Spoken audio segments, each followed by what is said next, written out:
하나님은 우리에게 맡기신 일을 통해서 영광을 받으십니다.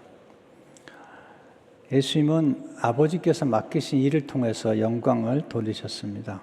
요한복음 17장 4절에 보시면 아버지께서 내게 하라고 주신 일을 내가 이루어 아버지를 이 세상에서 영화롭게 하였사오니. 예수님은 모든 일을 잘할 수 있는 분이고 또 많은 일도 할 수 있는 분이지만 그렇게 하지 않으셨습니다. 아버지께서 맡기신 일을 통해서 하나님께 영광을 돌린 것입니다. 어떤 사람은 이 일을 저주처럼 생각하고 이 일을 좀 안 하면 좋겠다 이렇게 생각하는 분인데, 성경은 이 일은 하나님의 영광을 드러내는 은총의 수단이라고 말씀하고 있습니다. 하나님도 일하시고 또 예수님도 일하십니다.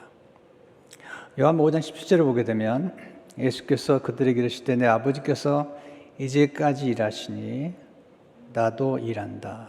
하나님 아버지는 일하시는 하나님 아버지십니다.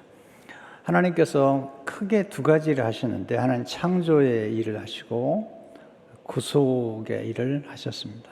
지금도 하고 계시죠.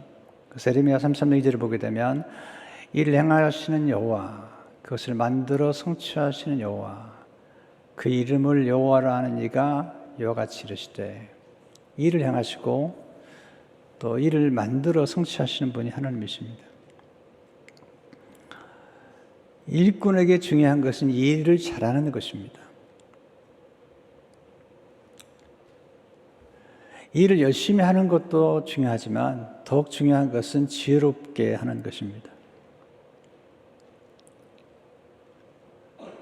아무 일이나 열심히 한다고 칭찬받는 거 아닙니다. 가장 어리석은 사람은 쓸모없는 일을 잘하는 사람입니다. 제가 살아보니까 이런 사람이 꽤 많아요.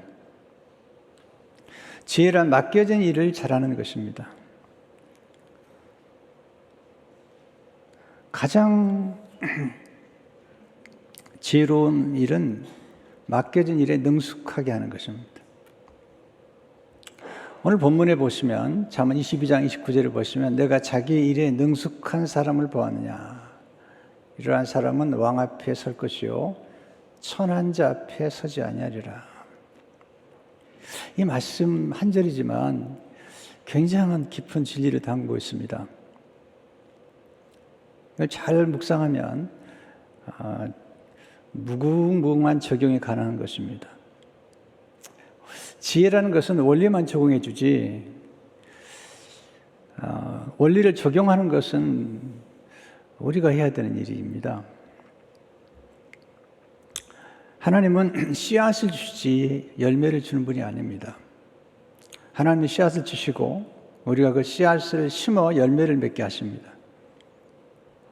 하나님은 지혜를 주시고 우리가 그 지혜를 적용해서 실천해서 성공하기를 원하십니다. 하나님은 레몬을 선물해 주시지만 레모네이드를 만들어 먹는 것은 우리의 일입니다. 그러니까 하나님이 해주신 일과 우리가 해야 할 일을 잘 분별하는 것이 지혜입니다. 잠언과 예수님의 지혜를 통해서 일터에서 성공하는 지혜, 이 탁월한 인정을 받는 지혜에 대해서 좀 나누고 싶습니다. 첫째로 지혜란 자기에게 맡겨진 일에 충성하는 것입니다. 자기에게 맡겨진 일. 오늘 다시 29절을 보시면 내가 자기 일에 능숙한 사람을 보았느냐. 자기 일에 능숙하다. 뭘 의미하는 걸까요? 어떻게 하면 이게 가능할까요? 첫째로 자기에게 맡겨진 일을 잘 알고 목적지향적으로 사는 것이 지혜입니다. 자기의 일이란 자기에게 맡겨진 일인 것입니다. 아무 일에나 능숙할 필요가 없습니다. 자기 일, 자기에게 맡겨진 일에 능숙한 것이 중요한 것입니다. 예수님은 아무 일이나 잘하려고 하지 않으셨고 목적지향적인 삶을 사셨습니다. 예수님 자주 인자가 온 것은, 내가 온 것은, 예수님이 이 땅에 오신 것을 그 이유를 말씀하신 거죠. 요한복음 19장 10절을 보게 되면 인자가 온 것은 잃어버린 자를 찾아 구원하려 함이니라. 마가복음 10장 45절에 보면 인자가 온 것은 섬김을 받으려 함이 아니요 도리어 섬기려 하고 자기 몫을 많은 사람의 대성물로 주려 함이니라. 요한복음 10장 10절에 보시면 내가 온 것은 양으로 생명을 얻게 하고 더 풍성히 얻게 하려는 것이라. 요한복음 12장 47절에 보시면 내가 온 것은 세상을 심판하려 함이 아니요 세상을 구원하려 함이로라. 분명히 예수님은 내가 온 것은, 인자가 온 것은 그 목적을 아셨고 그 목적 지향적인 삶을 사신 것입니다. 우리도 마찬가지예요. 하나님이 우리에게 모든 걸 잘하고 있지 않으세요. 우리를 이 땅에 보내신 이유, 사명, 그 목적이 있는 것입니다. 토마스 칼라일은 말하기를 사람들의 삶에 있어 가장 중요한 문제는 이 세상에 자기가 해야 할 일을 찾아내는 것이다. 맞죠? 두 번째, 사명이란 자기에게 맡겨진 일을 의미합니다. 소명은 우리를 부르신 거죠. 특별한 목적을 위해서 부르신 거고요. 사명이란 우리를 보내신 거죠. 곧 우리에게 일을 맡기시고 그 일을 하도록 이 땅에 보내신 거죠. 요한복음 8장 29절을 보시면 나를 보내신 이가 나와 함께 하시도다. 난 항상 그가 기뻐하신 일을 행함으로 나를 혼자 두지 아니하시느니라. 우리는 다 하나님의 보내심을 받은 자죠. 요한복음 17장 18절을 보시면 아버지께서 나를 세상에 보내신 것 같이 나도 그들을 세상에 보내었고, 주님이 부활하신 다음에 요한복음 20장 21절에서 예수께서 이르시되 너에게 평강이 있을지어다. 아버지께서 나를 보내신 것 같이 나도 너희를 보내노라. 이게 사명입니다. 어떻게 사명을 발견할 수 있죠? 직접 하나님 말씀할 수도 있지만 많은 경우는 성경을 통해서 또는 우리 주위에 있는 사람들을 통해서 말씀하시는 걸 보게 됩니다. 우리 주위에 있는 분들이 우리를 관찰하다가 우리에게 가지고 있는 사명을 말해줄 수가 있습니다. 예수님도 제자들의 일터의 현장에서 그들을 관찰하시는 중에 그들을 부르신 것을 보게 됩니다. 우리의 사명은 우리의 재능과 관련이 있습니다. 영적 은사와 관련이 있죠. 에머슨은 모든 사람에게는 천직이 있다.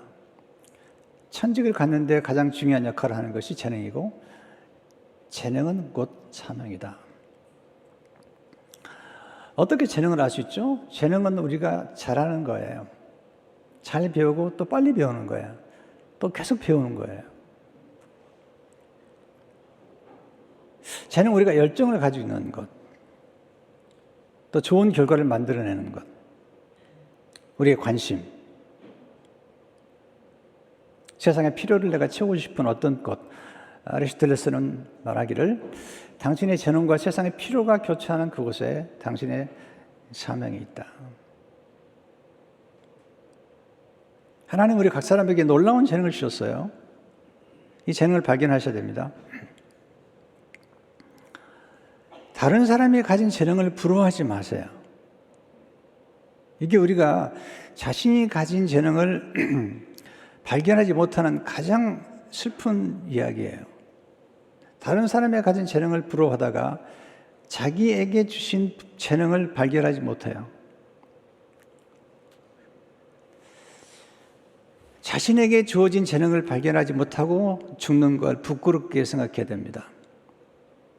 에릭 프롬은 말하기를 대부분의 사람들은 태어나기 전에 죽는다. 너무 안타까운 얘기죠.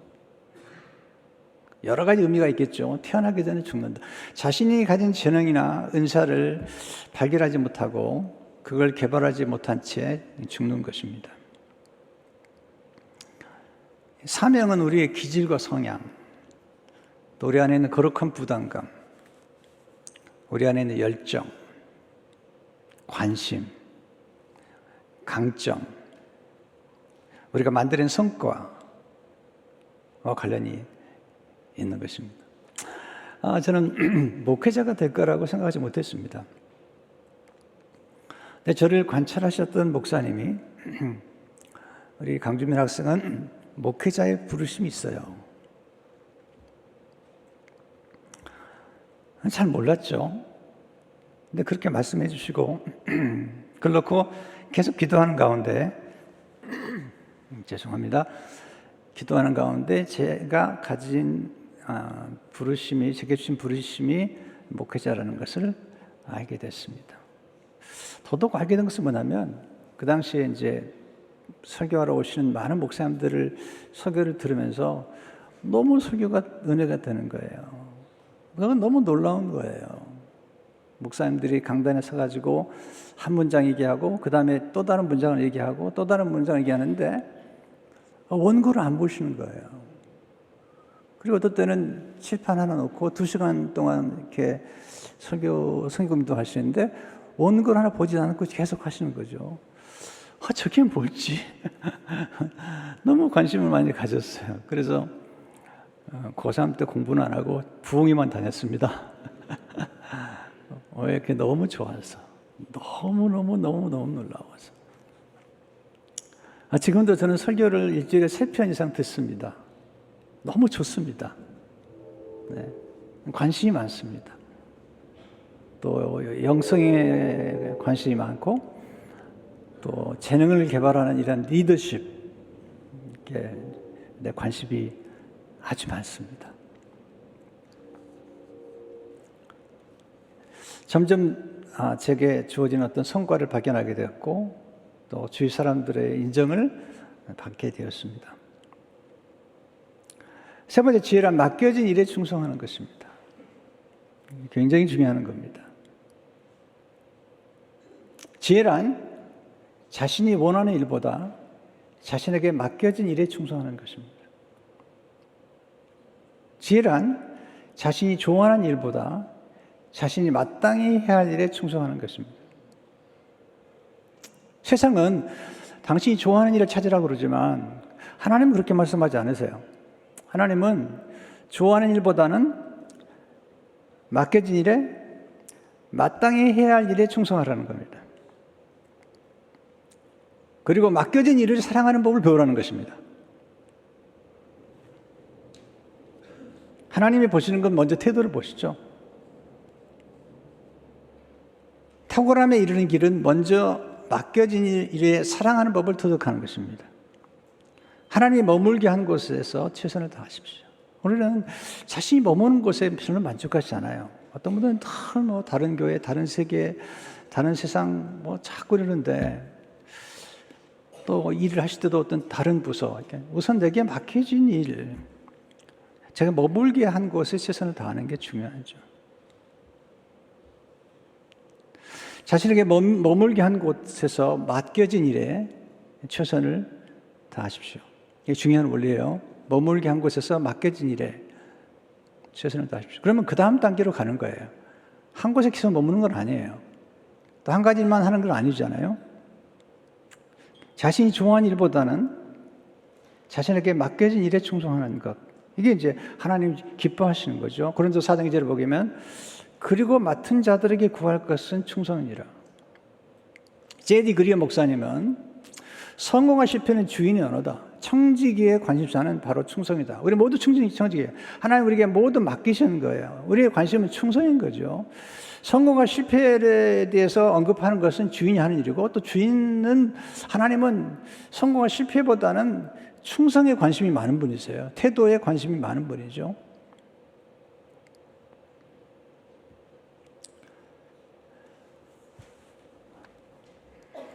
충성이라는 한문 속에 보면 참 기쁜 뜻이 있습니다. 네. 충성 충자를 보시면요.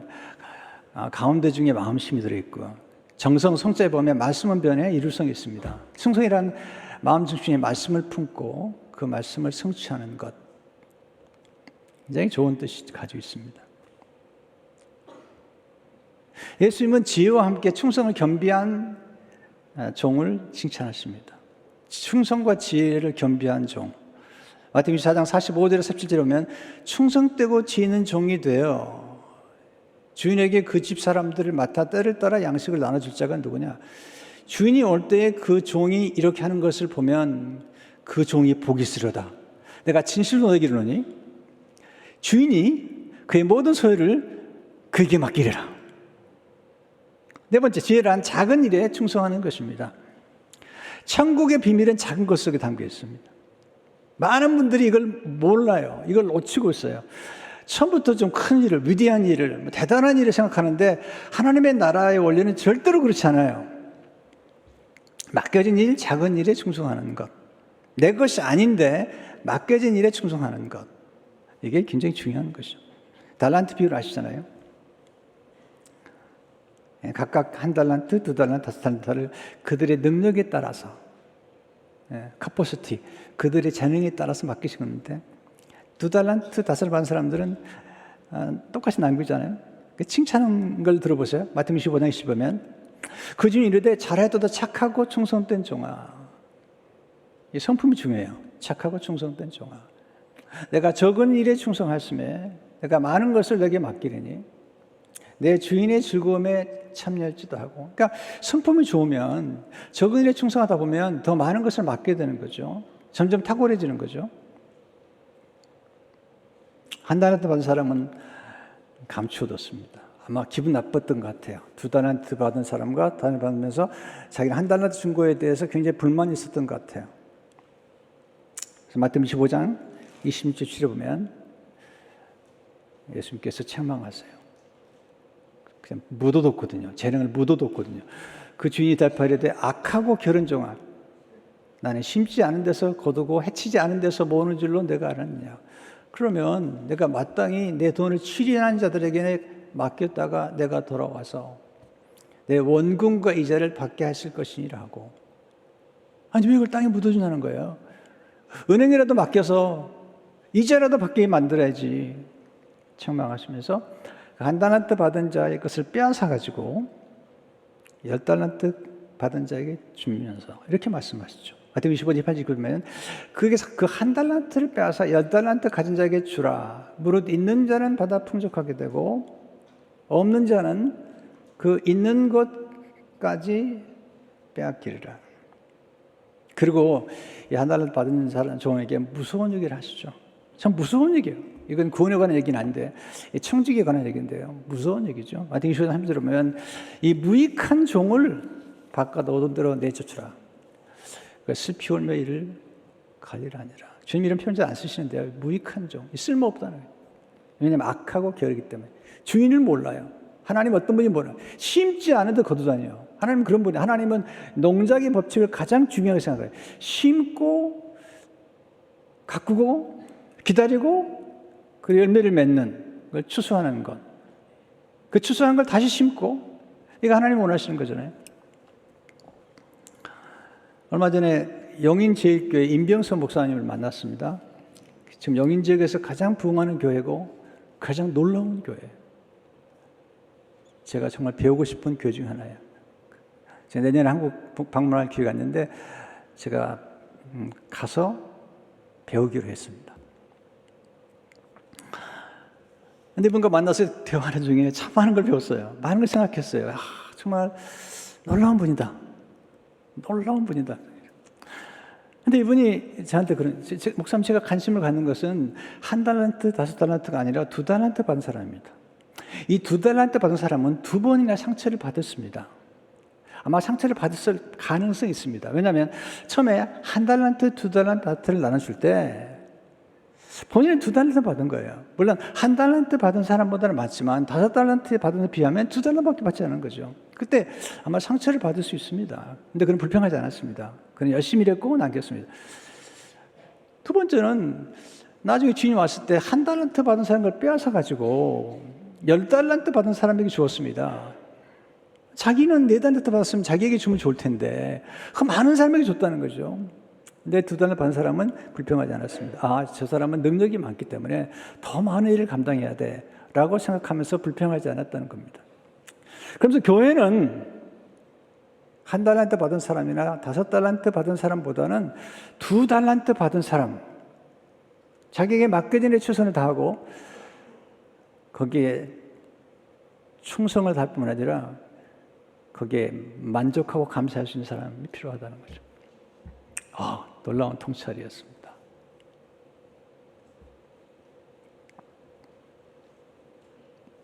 우리가 알듯이 모든 사람이 다 5달란트를 받을 수는 없는 거죠.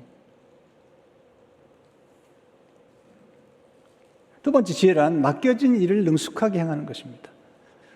잠언 29장 29절을 보게 되면 내가 자기의 일에 능숙한 사람을 보았느냐, 이러한 사람은 왕 앞에서 왕을 섬기게 된다는 거죠. 일에 능숙한 사람.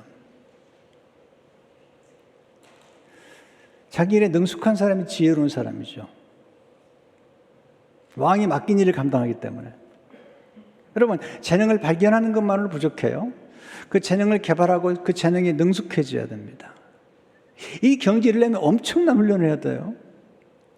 재능을 연마해야 되고요. 재능을 개발해야 되고요. 발견해야 되고요. 그리고 계속해서 재능을 개발해야 돼요. 그때 빛을 발하죠. 능숙이란 단어의 한문을 보면 능할 능에 이글숙에 합성한데요. 능하다는 것은 아주 뛰어나다는 것을 의미해요. 보통보다 더 뛰어난 것입니다. 이글숙이라는 한자는 무르익는 것을 의미해요. 어느 경지에 이르는 것이죠. 무르익었다.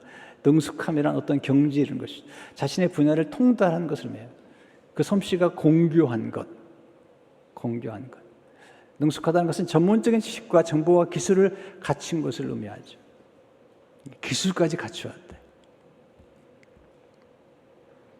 우리는 기술을 좀 폄하하는 경향이 있는데요. 기술이 얼마나 중요합니까? 여러분, 결혼 생활에서 얼마나 소통의 기술이 중요합니까? 이 대화의 기술이 얼마나 중요합니까? 여러분, 장사할 때도 사람들을 만나서 설득하는 이 설득의 기술이나 소통의 기술이나 동기를 부여하는 기술이 얼마나 중요합니까? 우리는 기술을 좀 폄하하는 경향이 있는데 기술이 정말 중요한 겁니다. 그래서 전도 10장 10절에 보면 철 연장에 무디어졌는데도 나를 가지 아니하면 힘이 더 드느니라. 오직 지혜는 성공하기에 유익하니라. 여기 성공하기에 유익하다는 지혜는 영어에 보면 스킬이라 스킬. 그건 기술이 기술. 공교함. 이상하게 한국 사회는요, 성공을 그렇게 추구하면서도 성공한 사람들을 끌어내리고요, 또 그에서도 이게 성공이라는 단어를 되게 싫어하는 분들이 많으세요. 근데 성공이라는 단어도 사실 하나님께로 온 거거든요. 성공이란 뜻을 이루는 겁니다. 목적을 이루는 겁니다. 우리가 성공하면 무조건 세상적인 성공을 생각하지만 사실 성공이라는 단어는 굉장히 중요한 단어죠. 원뜻은 목적을 이루는 겁니다. 지혜자들은 제가 공부해 보니까 성공을 깨달음의 경지라고 말합니다. 그러니까 득도의 경지, 득도의 경지. 음악으로 하면 득음의 경지죠. 득음의 경지. 지혜자들이 말하는 깨달음의 경지는 생명과 사명을 동시에 추구하는 거예요. 자기만 잘 되려고 하는 게 아니고 사람들의 생명을 살리는 거죠. 요셉이 그렇잖아요. 그가 꿈을 이름으로 생명을 살리는 사명을 완수하는 거죠. 예수님도 마찬가지잖아요. 생명을 살리잖아요. 지혜자들은 성공을 깨달음의 경지라고 말하는 거예요. 진정한 성공은 생명과 사명을 동시에 추구하는 것입니다. 자, 우리에게 주어진 성공을 통해서 많은 사람들의 생명을 살릴 수 있다면 그건 굉장히 아름다운 일이죠. 어떻게 능숙한 경지에 이를 수 있을까요? 저는 교회 일을 허접하게 하는 걸 정말 싫어합니다. 지금 교회가 세상보다 뒤졌어요. 아이들이 교회를 안 나오려고 그래요. 왜냐하면 옛날에는 우리가 어릴 적에 교회 다닐 때는 교회가 정말 좋았어요. 교회가 문화를 주도했고 문학의 밤도 교회에서 하고 세상에서 못하는 일을 교회가 했습니다. 목회자들의 설교가 탁월했어요. 지식이 탁월했습니다. 왜냐하면 제가 75년에 입학했을 때 대학에 들어가는 숫자가 30%밖에 되지 않았기 때문에 목회자들이 대학을 나오면 그들은 지식인입니다. 지성인입니다. 그다음에 설교를 들으면 세상에서 줄 수 없는 지식을 준 거거든요. 지금은 그렇지 않아요. 대학 나온 사람이 대부분뿐만 아니라 지금 인터넷에 너무나 많은 정보가 있기 때문에 지금은 교회가 세상에 줄 수 없는 영감과 깨달음을 주지 않으면, 탁월하지 않으면 교회에 잘 나오려고 하지 않습니다. 하나님의 탁월한 분이잖아요. 하나님이 탁월한 분이잖아요. 아니, 우리도 탁월을 추구해야 되겠죠.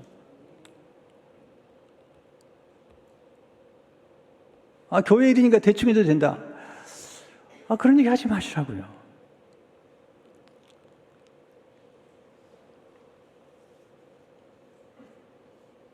그럼 어떻게 능숙함이 이룰 수가 있나요? 첫째로, 능숙함이 이루기 위해서는 기본에 충실해, 기본에. 카프카는 말하기를 대부분의 문제는 조급함과 게으름이라는 거예요. 이 조급하고 게으른 사람의 특징이 뭔지 아십니까? 기본에 충실하지 않는 거죠. 기본기가 안 되어 있습니다. 기본이 잘 다져져야 됩니다. 거듭 기본으로 돌아갑니다. 거듭 기초를 다져야 됩니다. 저는 음악을 잘 모릅니다. 그러나 음악하는 분들을 보면 어떤 득음의 경지나 탁월함의 경지를 보면요, 기본에 충실하고 기본에 충실해야만이 나중에 그 기본에서 나오는 다양한 작품들이 만들어지는 걸 보게 됩니다.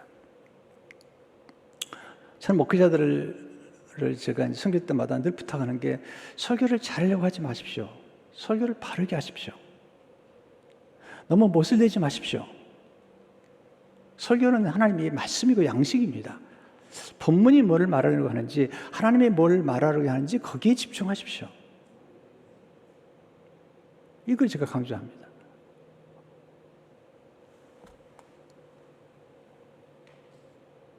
기본에 충실하십시오. 저는 거듭 기본으로 돌아갑니다. 제가 뿌리핀 영성이라는 책을 썼더니 어떤 분이 물어봐요. 깊은 영성이 뭡니까? 제가 예수님 생애를 묵상하다 보니까 깊은 영성 훈련 중에 제일 중요한 건 성경 암송이에요. 왜냐하면 예수님께서 마귀를 물리칠 때 성경을 암송하셨고, 십자가에 죽으실 때 성경을 암송하시면서 십자가에 죽으셨어요. 그런데 우리 성경 암송을 무시하잖아요.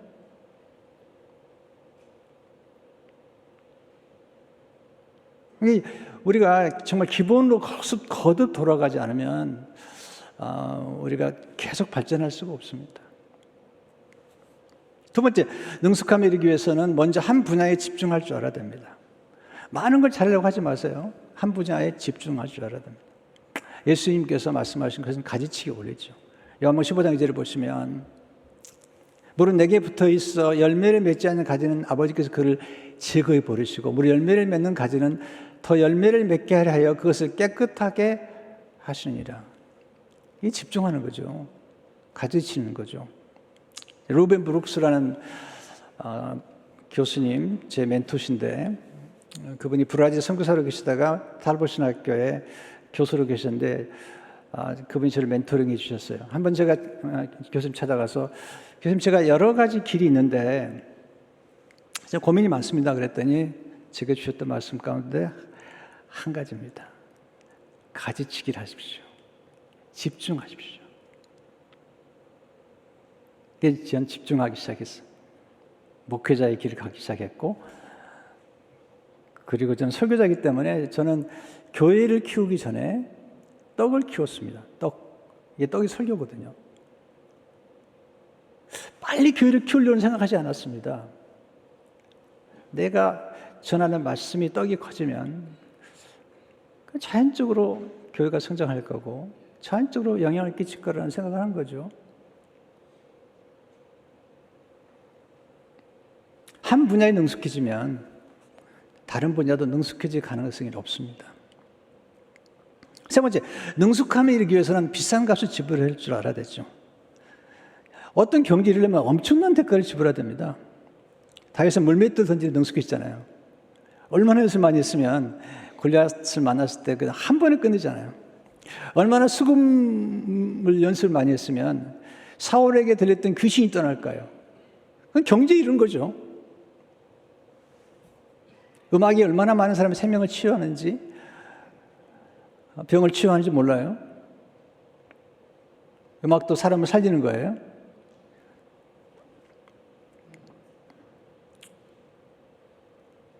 우리는 자기 분야에 익숙해야죠. 에스라는 하나님의 말씀을 전하는 사람이기 때문에 하나님의 말씀에 익숙했다, 통달했다는 거죠.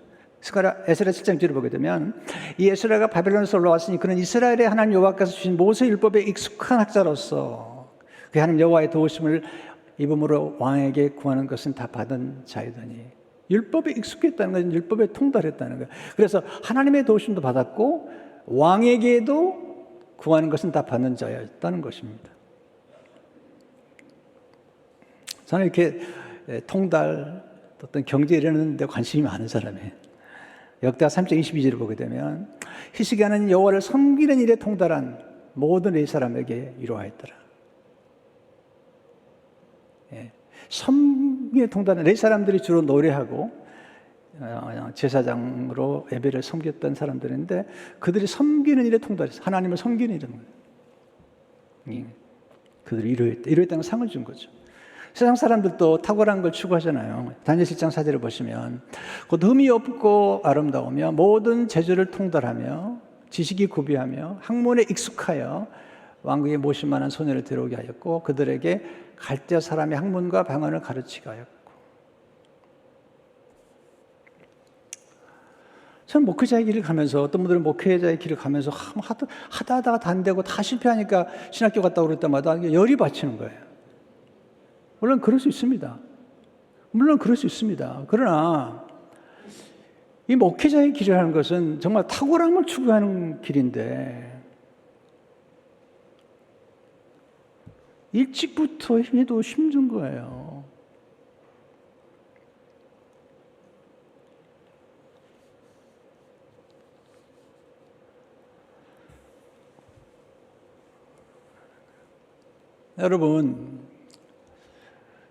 여러분의 분야가 어느 분야든지 간에 그 분야에 탁월하려고 노력을 하셔야 되고요. 또 교회에서 일을 하더라도 본인이 맡겨진 일에 탁월함을 추구하는 훈련을 해야 됩니다. 저는 지금 꿈이 많아요. 우리 교회도 지금 정말 최선을 다하고 있지만 우리 나름대로 최선을 다하지만 이게 여러 가지 좀 손볼 때가 좀 있어요. 지금 재정만 좀 확보가 되면 하고 싶은 일이 많아요. 요즘 아이들 보세요. 유니버설 스튜디오 가거나 디즈니랜드 가면요. 이게 막 너무 다른 거예요. 음향도 너무너무 놀라운 거예요. 영상도 놀라운 거예요. 교회 오면 촌스러운 거예요. 이건 진짜. 화장실 가보세요. 한국 가보세요. 그냥 어딜 가든지 비데야. 얼마나 깨끗한지 몰라. 근데 교회에 오면 너무 지저분한 거예요. 교회 와서 화장실 안 가려고 그러다가 변비가 생겨. 그렇지 않도록 해야 됩니다.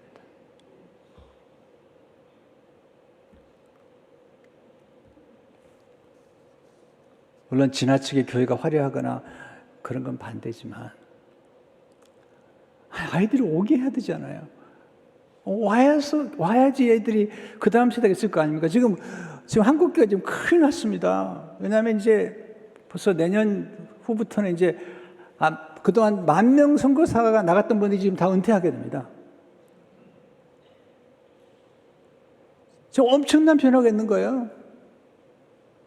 근데 이분들이 돌아와서 지금 갈 데가 없는 거죠.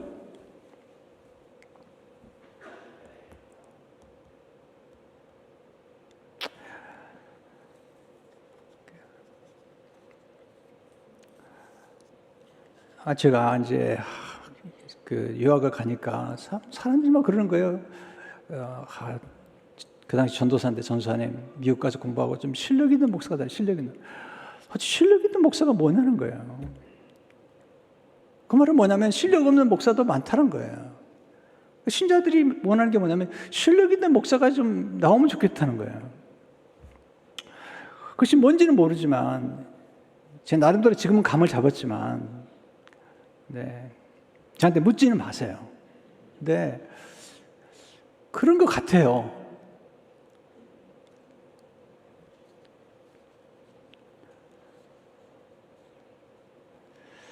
네 번째로 하나님 맡기신 일에 능숙함에 이르도록 순종하고 충성하셔요. 이 순종과 충성이 중요한 거예요. 왜냐하면 하나님이 우리에게 뭔가를 맡길 때는요, 뜻이 있는 거예요.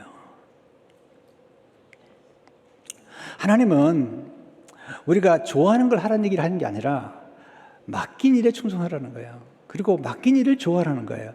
맡긴 일을 사랑하다 보면 그것이 우리의 미래에 축복이 된다는 거예요.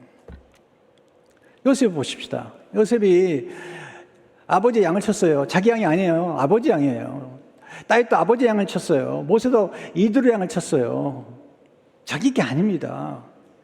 자기가 아닌 걸 맡아서 잘하는 사람이 필요하고요. 요셉이 그런데 국무총리가 되기 전에 가정총무가 되거든요.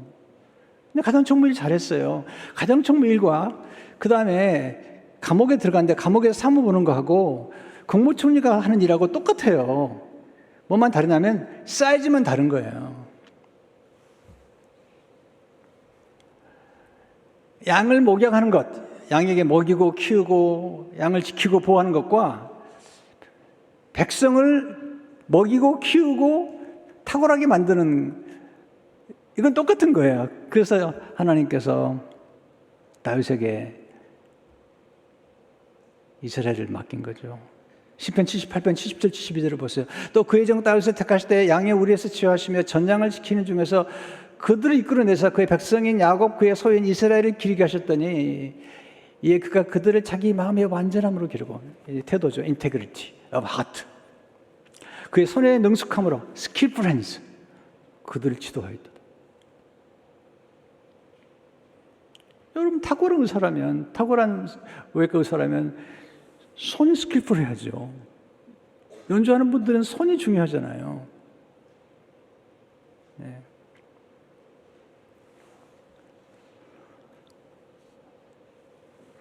요리하는 분도 얼마나 손이 중요합니까? 야, 어떤 분들은요, 초밥을 하는데 딱 집으면 몇 개라더라? 104개인가? 딱 집으면 나온대요. 한 번에 딱. 그 정도는 가야죠. 경제에 이르는 거죠. 딱 잡으면 그 만화에 나오는 건데 진짜 그런 게 있어요. 그러니까 어떤 경제에 이르는 거니까요.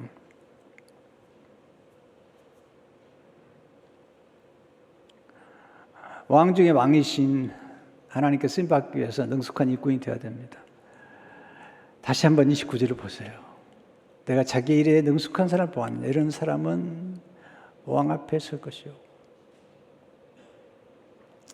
왕에게 쓰임받는 게 얼마나 영광입니까?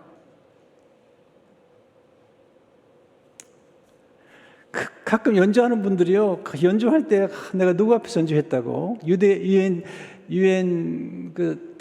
총무 뭐죠? 네, 앞에서 했다고, 또는 뭐 교황 앞에서 했다고, 이런 대통령 앞에서 연주했다고 굉장히 자랑스럽게 생각하더라고요. 그렇죠. 대통령이 불러도 막 가잖아요. 근데 우리는 왕 중에 왕이신 하나님을 섬기는 사람들이잖아요. 요셉도 왕을 섬기잖아요. 다니엘도 왕을 섬기잖아요. 다윗도 왕을 섬기다가 왕이 되잖아요. 느헤미야도 마찬가지죠. 근데 우리는 왕 중에 왕이신 하나님을 섬기는 거잖아요. 자문에서 말하는 능숙한 일꾼은 뭘까요? 재능과 성품을 경비한 사람이에요. 재능만 가지고 안 돼요. 저는 재능은 좋은데 성격이 나빠가지고 사람들하고 관계가 엉망인 분들을 많이 봤어요. 그분들은 큰일 못해요. 뭐 처음에는 잘할 수 있겠죠. 너무 잘하니까. 근데 진짜 탁월한 사람들은 그렇게 안 합니다. 성품도 좋잖아요. 이번에도 어떤 우리 교인 하나가 이제 아이를 추천했는데 그 아이를 받은 의사를 내가 알아요. 굉장히 유명해요. 얼마나 친절한지, 얼마나 탁월한지. 18시간 정도 이렇게 산통하는데 그 간호사들이 해서 닭을 사다가 다 간호사들 선물하면서 먹으라고. 그리고 간호사 다 들어갔으면 쉬었다 오라고. 내가 부르면 그러면서 그러더래요. 한 18시간쯤 지났더니 30분 안에 아이 꺼내줄 테니까 걱정하지 말라고. 딱 30분 하니까 딱 꺼내더래요. 누구냐 묻지 마세요. 이야, 이분 진짜 많이 아이를 받은 분이야.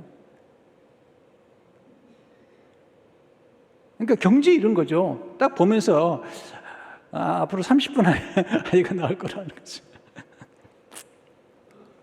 얼마나 친절한지. 간호사들이 너무 좋아한대요. 이분 오시면.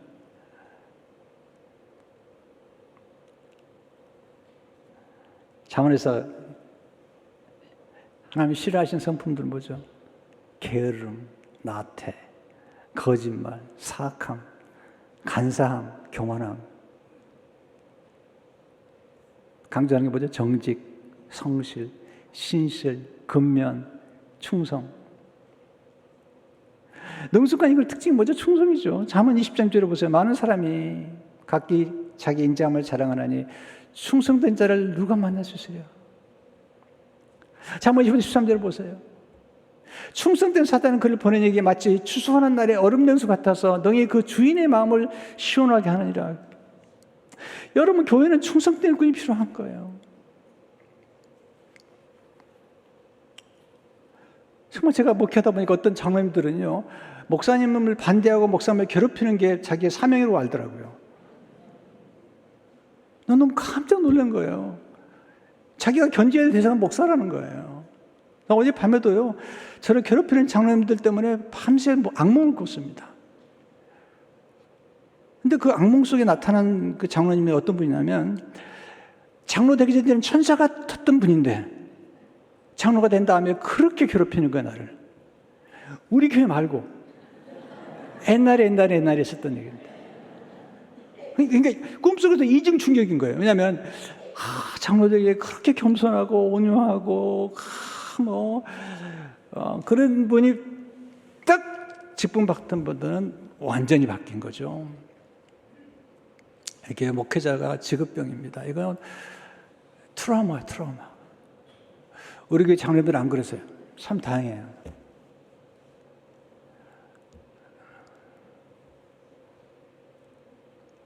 충성된 거.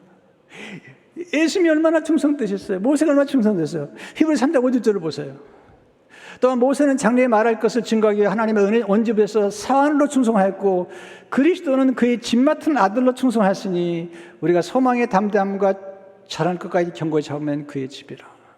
제가 처음 예수 믿고 나서 읽었던 성경 가운데 이 성경을 읽지를 못해요. 요한계시록 3장 23장에 나온 말씀인데요. 내가 죽도록 충성하라. 그럼 내가 내게 생명의 멸류관을 주리라. 근데 가슴이 팍 박혔어요. 죽도록 충성하라.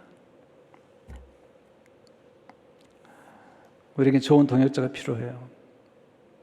우리 교회에는 참 좋은 분들이 많으세요.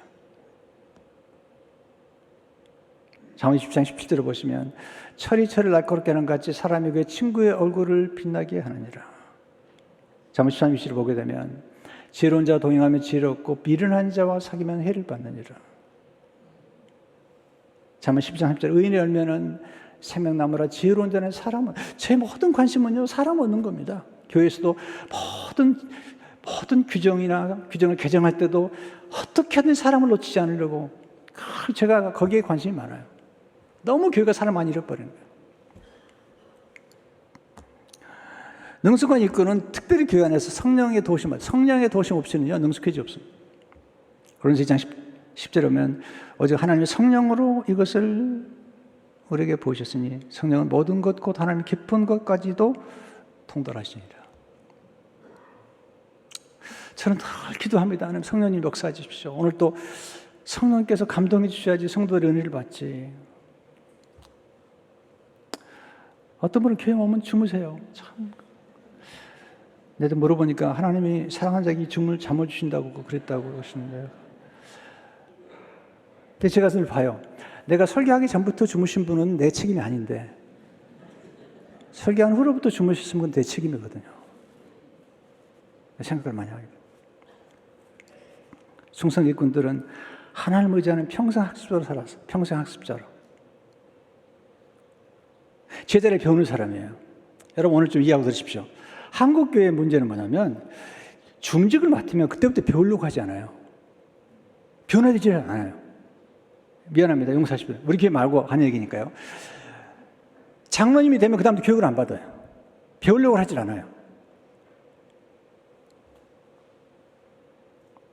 그러니까 장로님을 변화시키는 건 하나님도 못 하신다고 그러더라고요. 그런데 우리 교회는 달라요. 이번에 우리 영성수련회 갔는데 작년에는 우리 김재곤 장로님 오셨어요. 우리 교회는 올로 장로님이시죠. 올해는 김성곤 장로님 오셨어요. 올로 장로님이세요. 우리 교회 가장 올로 장로님들 오셔가지고 은혜를 받고 변화가 되는 거예요. 스몰 그룹에서 같이 교제하고.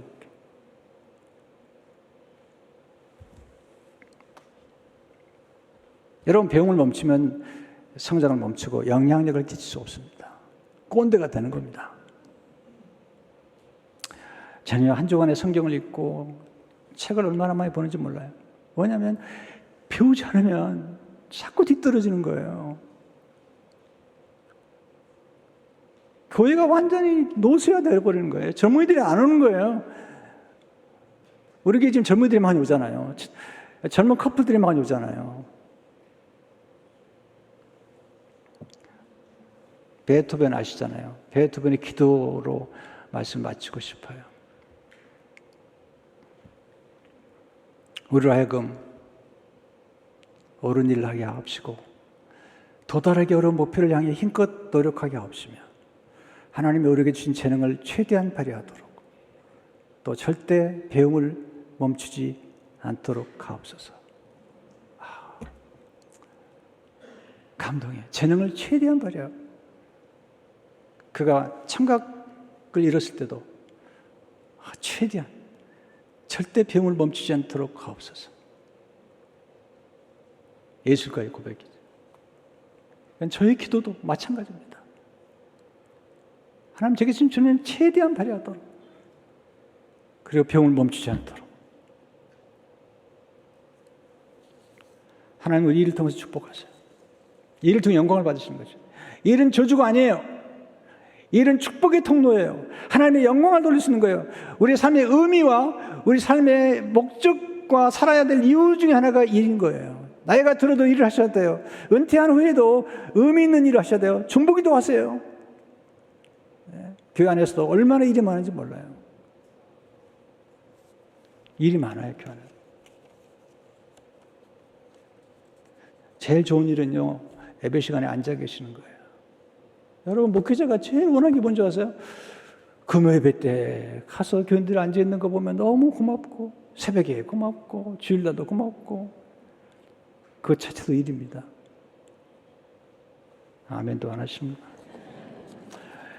성도 여러분, 하나님의 말씀을 듣고 여러분 삶의 탁월함을 추구하는 여러분 되시길 주 이름으로 축원합니다.